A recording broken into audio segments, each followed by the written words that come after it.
अस्सलाम वालेकुम dear students. BS semester 4 के इस लेक्चर में मैं आप सबको वेलकम कहता हूं। आज के इस लेक्चर में हम डिस्कस करेंगे फॉल्स पोजीशन मेथड को। और फॉल्स पोजीशन मेथड का ही दूसरा नाम है रेगुलर फॉल्स मेथड। और ये दोनों तरीकों से आपसे पूछा जा सकता है, दोनों नामों से आपसे पूछा जा सकता है। तो अगर ये कोई भी हो तो आपने मेथड सेम ही लगाना है। False position method is closely resemblance with second method. तो इस लेक्चर को देखने से पहले आपको सेकंड मेथड को अंडरस्टैंड करना बहुत ज़्यादा ज़रूरी है। और मुझे उम्मीद है कि इसी प्रीवियस लेक्चर में आपने सेकंड मेथड को अच्छे तरीके से अंडरस्टैंड कर लिया होगा। तो अब हम स्टार्ट करते हैं रेगुलर फॉल्स मेथड के फार्मूले से, क्योंकि सेकंड मेथड में मैं ऑलरेडी ये तमाम बातें डिस्कस कर चुका हूँ। तो यहाँ मैं अब आपको डायरेक्टली फार्मूले की तरफ लेके चल रहा हूँ। तो स्टूडेंट्स, यहाँ जो आप फार्मूला इस्तेमाल करेंगे हम डायरेक्टली x1 आइट्रेशन के लिए इस्तेमाल करेंगे। तमाम आइट्रेशन के लिए सेम फार्मूला है, जस्ट यहाँ पे वैल्यूज चेंज होती जाएंगी। इसके लिए फार्मूला है जी एक्सएल। मैं आपको बाद में बताता हूँ कि एक्सएल क्या है। यहाँ पे आगे आपने लगानी है bracket and x r minus x l divided by f of x r minus f of xl and bracket close and f of x l आपके पास आ जाएगा।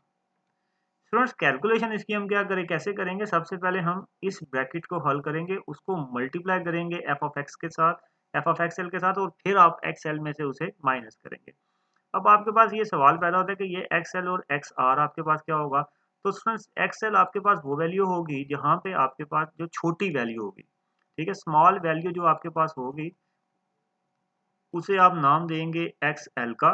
और जो आपके पास लार्ज वैल्यू होगी उसे आप नाम देंगे XR का।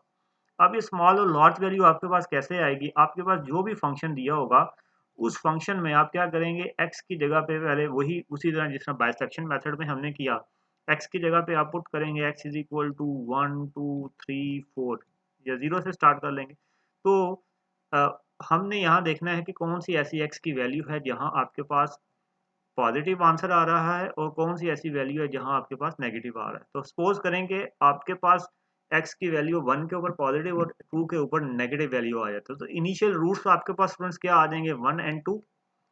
इनिशियल रूट्स आपके पास 1 एंड 2 आ जाएंगे। इन दोनों में देखें ये जो 1 है ये छोटा है, तो इसे आप क्या रखेंगे XL, और 2 जो है वो बड़ी वैल्यू है, इसे आप क्या रखेंगे XR लिखेंगे। तो आई होप स्टूडेंट्स आपको फार्मूले की समझ आ गई होगी।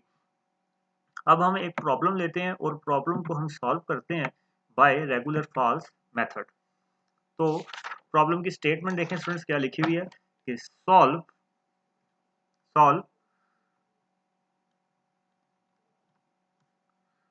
f of x is equal to x cube plus x square minus 3x minus 3 which is equal to 0। इसे आपने क्या करना है जी, सॉल्व करना है by using method of false position, using method of false position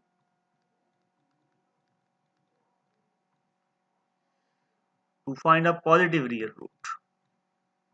मतलब जहां आपके पास वैल्यू रिपीट होने लग जाएगी वहां आपने उसे छोड़ देना है। To find a positive real. तो इसके सोल्यूशन देखें जी स्टूडेंट। सबसे पहले आप एफ ऑफ एक्स लिख लेंगे। तो एफ ऑफ एक्स आपके पास है जी, f of x is equal to x cube plus x square minus 3x minus 3। सबसे पहले इसकी वैल्यू आप फाइंड आउट कर लेंगे जीरो पे। तो स्टूडेंट्स, आपको मालूम है जब आप जीरो पुट करेंगे आपके पास आंसर क्या आएगा, -3। -3 आपके पास क्या आता है, नेगेटिव। तो अब आप इसकी वैल्यू फाइंड करेंगे 1 के ऊपर। तो जब आप x की जगह पे 1 पुट करेंगे तो आपके पास आ जाएगा 1 प्लस 1 माइनस 3 एंड माइनस 3।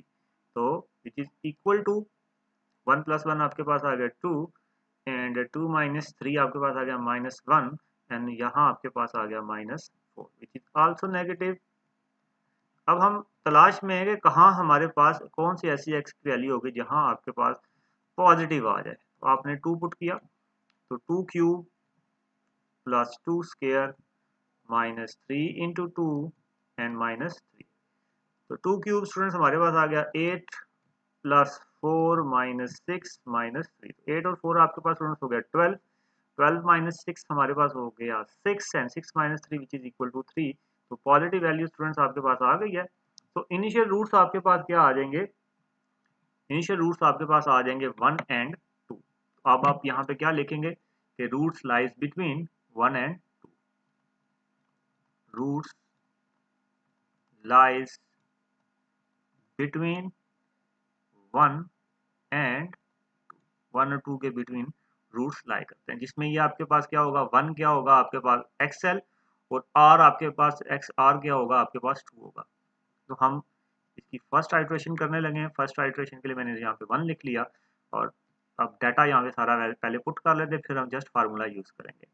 तो एक्सएल आपके पास आ गया 1 और एक्स आर आपके पास आ गया 2, और एफ ऑफ एक्सएल आपने क्या फाइंड किया, 1 पे क्या वैल्यू आपके पास आई हुई थी -4, और एफ ऑफ एक्स आर आपके पास स्टूडेंट्स क्या था विच इज 3। तो जस्ट अब आपने यहाँ पे फार्मूला यूज कर लेना है। तो x1 इज इक्वल टू आपके पास आ जाएगा, अभी हमने थोड़ी देर पहले फार्मूला लिखा था, x1 is equal to xl minus आगे आपके पास आ जाएगा bracket x r minus x l divided by f of x r minus f of x l, और इसे आपने मल्टीप्लाई कर लेना है किसके साथ, एफ ऑफ एक्स के साथ। अब जस्ट स्टूडेंट्स आपने यहाँ पे वैल्यूज पुट कर लेनी है। एक्स एल आपके पास क्या है 1 माइनस, ब्रैकेट आपने आगे लगाया, एक्स आर आपके पास है जी 2 minus 1 divided by f of x L आपके पास आया हुआ है जी -4 minus f of x L आपके पास है जी, सबसे पहले एफ ऑफ एक्स आर था तो 3 हम यहाँ पे लिखेंगे, मिस्टेक हो गई। यहाँ आपके पास क्या आ जाएगा 3 माइनस एफ एक्सएल आपके पास माइनस है तो वो ये प्लस में चला जाएगा, और एफ ऑफ एक्सएल, अब एफ ऑफ एक्सएल आपके पास क्या है -4 है। तो कैलकुलेटर पे अब इसे कैलकुलेट कर लेते हैं, या चलें हम सिंपली कैलकुलेट भी कर सकते हैं इसको, तो चलें कैलकुलेटर पे करते हैं ताकि जी। तो स्टूडेंट्स अब हम जरा कैलकुलेशंस कर लेते हैं। तो यहाँ आप देखें ये लिखा हुआ है 2 minus 1 which is equal to 1। तो 1 डिवाइडेड बाय 7 मल्टीप्लाई बाय -4 आपको करना है, 1 डिवाइडेड बाय 7, और इसका जो आंसर आपके पास आएगा उसे आप मल्टीप्लाई करेंगे 0.4 के साथ, -4 के साथ, और जो इसका आंसर आएगा उसे आप क्या करेंगे 1 के साथ माइनस कर देंगे। तो minus answer you will get 1.5714, की वैल्यू यहाँ पे लिख लेंगे, इक्वल टू 1.175, दोबारा देख लेते हैं, 1.157,142, 1.157,142। So this is your x1। अब इसे f of x, ये जो आपके पास x1 की वैल्यू है इसे आप अब गिवन फंक्शन में पुट करेंगे। तो f of x1 स्टूडेंट्स आपके पास आ जाएगा, तो आप इसे फंक्शन में पुट करेंगे which is 1.157,142 cube plus 1.157,142 square, और -3 इंटू 1.157,142 एंड -3। जब आप इसे फंक्शन में पुट करेंगे तो स्टूडेंट्स डायरेक्टली मैं यहाँ पे वैल्यू जस्ट पुट करने लगा, वो आपके पास आ जाएगी -1.344 एंड 9। तो स्टूडेंट्स अब आपने देखा जब आपने x1 को फंक्शन में पुट किया तो आपके पास वैल्यू नेगेटिव आया है। तो इसका मतलब है जो नेक्स्ट रूट लाई करेगा, जो सेकंड आइट्रेशन के लिए रूट लाई करेगा, वो कहाँ लाई करेगा ये तो आप लेंगे ही, रूट लाइज बिटवीन 1.15714 एंड और इससे प्रीवियसली आपने ये तो नेगेटिव वैल्यू आपके पास आया था, इसलिए मैं ऊपर नेगेटिव लिख रहा हूँ ताकि नेक्स्ट आइट्रेशन के लिए मुझे याद रहे। एंड इससे प्रीवियस वैल्यू स्टूडेंट्स देखें क्या थी आपके पास, जो पॉजिटिव थी, प्रीवियस जो पॉजिटिव वैल्यू थी वो आपके पास थी 2, तो एंड 2 आपके पास आ गया, यहाँ आपने क्या लिख दिया 2 पॉजिटिव। पॉजिटिव इसलिए लगाया क्योंकि जब हम नेक्स्ट आइट्रेशन करें तो मुझे याद रहेगा कि पॉजिटिव कहाँ पे, मुझे इतना ज़्यादा तरद्दुद नहीं करना पड़ेगा। तो स्टूडेंट्स यहाँ पे अब आपके पास XL क्या बन जाएगा, XL आपके पास बन जाएगा 1.15714 और XR स्टूडेंट्स हमारे पास क्या बन जाएगा, वो बन जाएगा 2। तो एफ ऑफ एक्स एल हमने फाइंड आउट किया हुआ है, हमने देखा ना ये वैल्यू फंक्शन में पुट करके फाइंड आउट की हुई है। तो एफ ऑफ एक्स एल हमारे पास आया हुआ है -1.3449 और एफ ऑफ एक्स आर भी हमने फंक्शन के अंदर पुट किया हुआ है, 2 हमने पुट किया था ऊपर, तो देखें वो हमारे पास क्या है, हमने जब 2 पुट किया था तो हमारे पास आया था 3, यहाँ अब आप क्या पुट कर देंगे, 3 पुट कर देंगे इज इक्वल टू 3। अब जब सेकंड आइट्रेशन के लिए हम फार्मूला यूज कर लेंगे, फार्मूला सेम ही रहेगा जैसे मैंने आपको स्टार्ट में बताया, तो x2 इज इक्वल टू आपके पास आ जाएगा xl माइनस आगे bracket xr minus xl divided by f of xl f of xr minus f of xl और bracket close f of xl। तो जस्ट आपने यहाँ पे अब वैल्यूज पुट कर लेनी है, तो जब आप वैल्यू पुट करेंगे xl आपके पास है 1.15714 माइनस f ऑफ xr वो आपके पास है 2 minus 1.15714 divided by f of xr, f of xr students आपके पास है 3 और प्लस 1.3449 और आपके पास आ गए, देखें माइनस था ना तो यहाँ पे भी माइनस है, इस वजह से ये माइनस माइनस आपके पास प्लस हो जाएगा और f ऑफ एक्सएल आपके पास है माइनस 1.344 एंड 9। तो स्टूडेंट्स अब इसे आप कैलकुलेटर पे ज़रा कैलकुलेट करते हैं हम और देखते हैं कि हमारे पास वैल्यू क्या आती है। कैलकुलेटर मेरे पास ज़रा अनरिस्पॉन्सिव हो रहा है तो हम ज़रा ट्राई ही करेंगे, अगर ये हो गया तो ठीक है, अदरवाइज फिर मैं इसकी डायरेक्ट वैल्यू बुक से देके लिख दूंगा, क्योंकि कैलकुलेशन आपको खुद करनी चाहिए। देखें सबसे पहले हम ब्रैकेट को करेंगे तो आ जाएगा 2 माइनस 1.115 2.115 15115 2.15714 ये डिवाइड आपने करना है equal to this value divided by 3 plus 1.344 and 9 and bracket close, so you will get 0.1940। इसे अब आपने मल्टीप्लाई करना है किसके साथ, minus 1.344 and 9 which is equal to this value and 1 minus answer, so you will get 1.2609, yes which is exactly the same answer।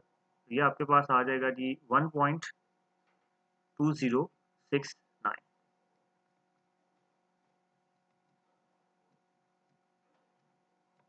This is your students x2 1.2069।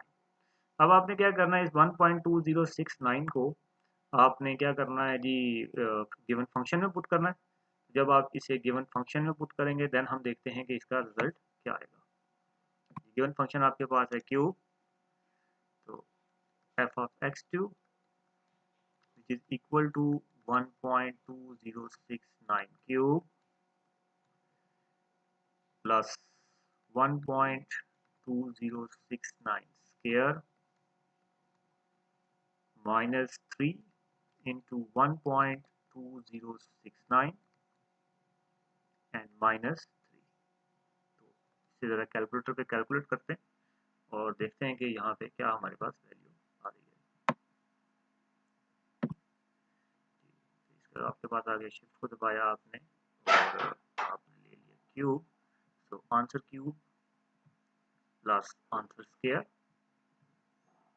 Plus answer square minus 3 into answer, 3 into answer and -3. So you will get -3 point, which is equal to -3.1882. तो students negative आपके पास आ गया। तो negative आपके पास आ गया तो इसका मतलब है कि अब जो रूट्स लाई करेंगे थर्ड के लिए वो कहाँ पे लाई करेंगे? रूट्स लाइज बिटवीन 1.2069 एंड जो इससे प्रीवियस टर्म पॉजिटिव कौन सी कहाँ पे आई थी? जी 2 पे आई थी, इसमें नेगेटिव है, इससे पॉजिटिव है। तो अब आपने थर्ड के लिए अगेन वही फार्मूला आ जाएगा। तो ये टोटल स्टूडेंट्स आपने करनी है 4 to 5 आइट्रेशंस करनी है। तो 5 आइट्रेशन के ऊपर आपके पास जो आंसर आ जाएगा वो आ जाएगा आफ्टर, इससे आगे आपने खुद करना है, after 4 iterations, after 4 iterations you will get the required answer as x is equal to 1.7321। ये आपके पास इसका रिक्वायर्ड आंसर आ जाएगा अप्रॉक्सीमेटली। तो आई होप स्टूडेंट्स आपको रेगुलर फॉल्स मेथड की अच्छे तरीके से समझ आ गई होगी। इससे नेक्स्ट लेक्चर में हम मजीद कुछ मेथड्स के बारे में बात करेंगे। तब तक के लिए अल्लाह हाफिज़ and have a nice day.